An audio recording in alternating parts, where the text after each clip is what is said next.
सभी को मेरा नमस्कार। तो कैसे हैं आप सब लोग? मैं अच्छी हूँ। वेलकम है आपका मेरे चैनल मधु के व्लॉग में।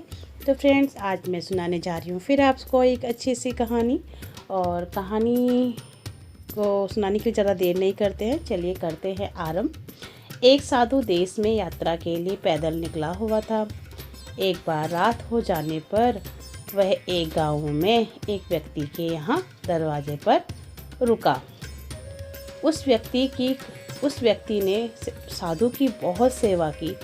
दूसरे दिन उस व्यक्ति ने बहुत सारे उपहार देकर साधु को विदा किया।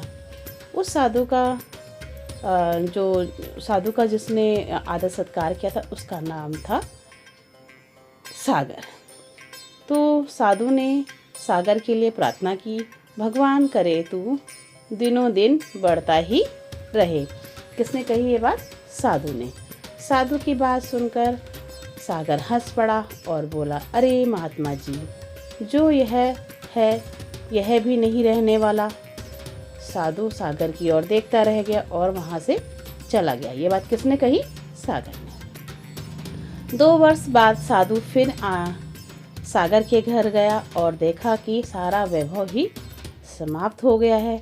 पता चला कि सागर अब बगल के गांव में एक जमींदार के यहाँ नौकरी करता है। साधु सागर से मिलने गया। जब हमें कोई व्यक्ति अच्छा लगने लगता है तो हमें उससे बार बार मिलने का मन करता है।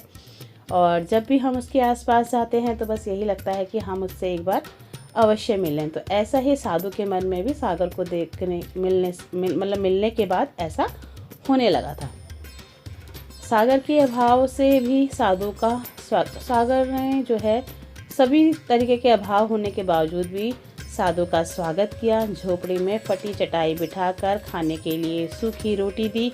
दूसरे दिन जाते समय साधु की आंखों में आंसू दे साधु कहने लगे, हे भगवान, ये तूने क्या किया? किसके लिए उन्हें दुख हुआ? साधु को, सागर के लिए उन्हें दुख हुआ कि ये इस हालात में आज पहुंच गया। सागर पुनः हंस पड़ा और बोला, महाराज, आप क्यों दुखी हो रहे हैं? महापुरुषों ने कहा है कि भगवान इंसान को जिस हाल में रखे, इंसान को उसका धन्यवाद करके ही खुश रहना चाहिए। समय सदा बदलता रहता है और सुनो, यह भी नहीं रहने वाला। क्या? ये वाला भी समय नहीं रहने वाला। साधु मन ही मन सोचने लगा, मैं तो केवल भेष से साधु हूँ, सच्चा साधु तो सागर ही है। कुछ वर्ष बाद साधु यात्रा पर निकला और सागर से मिला तो देखकर हैरान रह गया। फिर कई सालों बाद वह फिर वहाँ आया और उससे मिलने के बाद जो उसकी हैरानगी बढ़ ही गई। सागर तो अब जमींदारों का जमींदार बन गया। मालूम हुआ कि जिस जमींदार के यहाँ सागर नौकरी करता था वह संतान विहीन था। मरते समय अपनी सारी जायदाद वो सागर को दे गया। साधु ने कहा, अच्छा हुआ जमाना गुजर गया, भगवान करे अब तू ऐसा ही बना रहे। मतलब क्या कहा उसने सागर से कि अच्छा हुआ कि वो समय निकल गया और ये समय बहुत अच्छा आ गया, भगवान ये समय को बनाए रखे। यह सुनकर सागर फिर हंस पड़ा और कहने लगा, महाराज, अभी भी आपकी नादानी बनी हुई है। तो साधु ने पूछा, क्या यह भी नहीं रहने वाला? कौन पूछ रहा था इस बात को? साधु पूछ रहा था सागर से। तो सागर ने उत्तर दिया, हाँ, यह चला जाएगा, फिर इसको अपना मानने वाला ही चला जाएगा। कुछ भी रहने वाला नहीं है, और अगर साक्षात कुछ है तो वह है परमात्मा और उस परमात्मा के अंश की आत्मा। जो सागर की बात साधु ने गौर से सुना और वहाँ से चला गया। फिर कई साल बाद साधु फिर लौट के आता है तो देखता है कि सागर का महल तो है, किंतु कबूतर उसमें गुटरगू कर रहे हैं और सागर का देहांत हो गया था। बेटियां अपने अपने घर चली गई थी। बूढ़ी पत्नी कोने में पड़ी हुई है। साधु कहता है, अरे इंसान, तू किस बात का अभिमान करता है, क्यों इतराता है? यहाँ कुछ भी टिकने वाला नहीं, दुख या सुख कुछ भी सदा नहीं रहता। तू सोचता है पड़ोसी मुसीबत में है और मैं मौज में हूँ, लेकिन सुनना, मौज रहेगी ना मुसीबत, सदा तो उनको जानने वाला ही रहेगा। सच्चे इंसान वे हैं जो हर पल हर हाल में खुश रहते हैं। मिल गया माल तो उस माल में खुश रहते हैं, और हो गए बेहाल तो उस हाल में भी खुश रहते हैं। साधु कहने लगा, धन्य है सागर, तेरे सत्संग का वह धन्य है। तुम्हारे सद्गुरु में तो झूठा साधु हूँ, असली फ़कीरी तो तेरी ज़िंदगी है।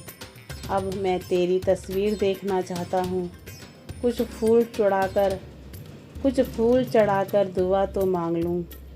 साधु दूसरे कमरे में जाता है तो देखता है कि सागर ने अपनी तस्वीर पर लिखा है, आखिर में यह भी नहीं रहेगा।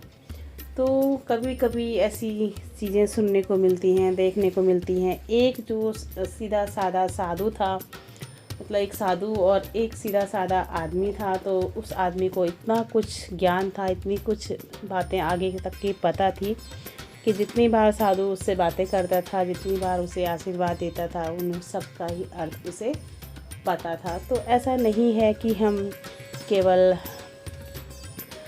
इन सब चीज़ों को सोचें कि वही ऐसा हो गया, ऐसा हो गया, ऐसा हो। कोई भी चीज़ साथ रहने वाली नहीं है, कोई भी दुख साथ सदा रहने वाला नहीं है, कोई भी सुख भी सदा रहने वाला नहीं है। तो ये तो सुख और दुख का तालमेल है, और हमें इसी तरीके से अपने जीवन में सुख का भी सहन करने की क्षमता हमारे अंदर होनी चाहिए। और सुख तो है ही, हर कोई आसानी से इसको मतलब ग्रहण करना चाहता है, सदा इसको अपने पास रखना चाहता है, लेकिन हर किसी का एक क्रम है आने और जाने का।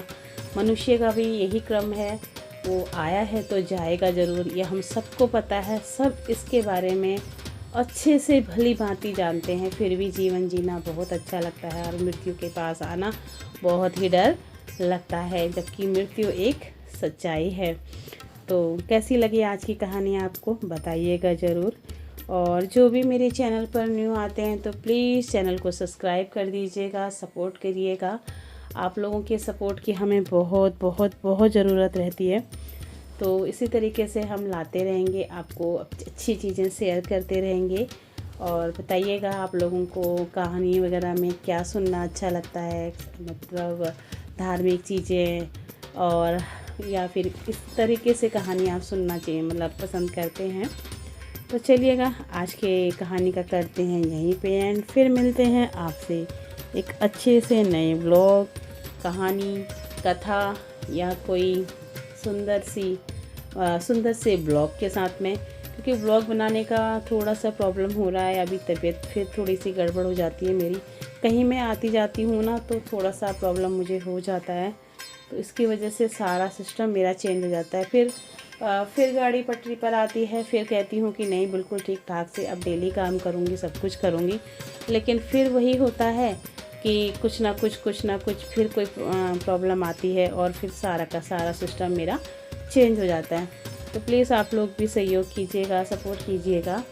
और मेरी कोशिश लगातार बनी हुई है कि मैं बिल्कुल अच्छे से सिस्टम वाइज काम करूं और ब्लॉग लेकर आऊं डेली, लेकिन थोड़ी बहुत प्रॉब्लम होती है तो उसके लिए मैं तो क्षमा ही जाऊँगी। तो फिर चलिए फिर मिलते हैं कल एक अच्छे से नए ब्लॉग के साथ में या कहानी के साथ में, इसी के साथ। Okay, bye, good day, take care friends. Radhe Radhe, जय श्री कृष्ण, राधे राधे।